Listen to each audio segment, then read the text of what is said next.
My name is Benjamin de la Calle and I am going to present Siddartha lessons. Lesson number 1. Wisdom is not transferable. Wisdom is not communicable. The wisdom which a wise man tries to communicate always sounds foolish. Knowledge can be communicated, but not wisdom.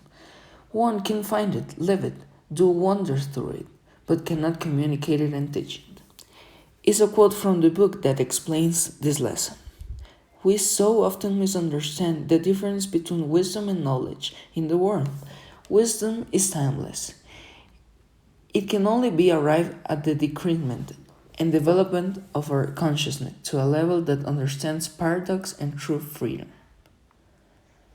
As a personal experience regarding this value, I know that wisdom is not transferable since I had the opportunity to spend a lot of time with my grandfather as well with my father, and I know that both are very wise people who have lived through countless incredible experiences which have taught them a lot. I am still young and I do not possess in great traits what is called wisdom, but I will possess it at some point after having experienced enough and having the opportunity to make my own decisions.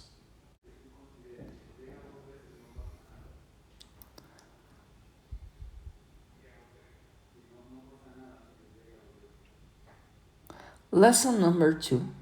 Fasting, waiting, thinking. Kusami, the merchant. Yes, indeed. And what is it now? What you've got to give. What it is you've learned, what you're able to do. Siddhartha, I can think, I can wait, I can fast, is a quote from the book that explains this lesson. When a person has nothing to eat, fasting is the smartest thing he could do. When, for example, Siddhartha hadn't learned to fast, he would have to accept any kind of service before this day up, whether it may be with you or whatever, because hunger will force him to do. But like this, Siddhartha can wait calmly. He knows no impatience. He knows no emergency for a long time. He can allow hunger to besiege him and can laugh about it.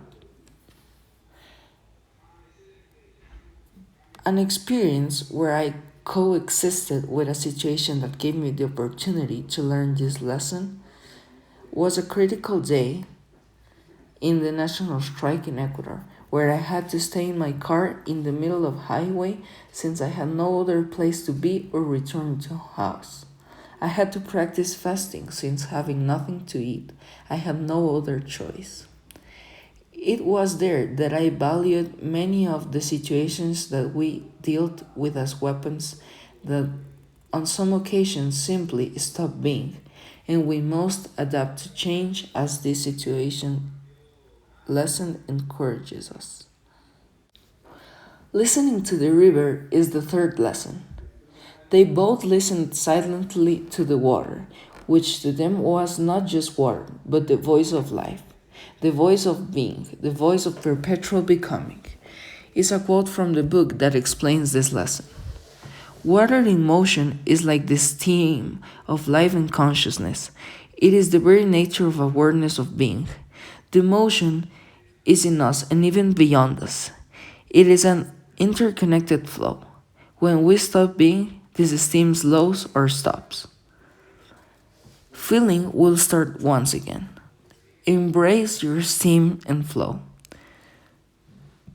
As a personal experience, connecting with myself is something that I have certainly felt. Seeing the river and knowing that I have found myself, I have peace with myself.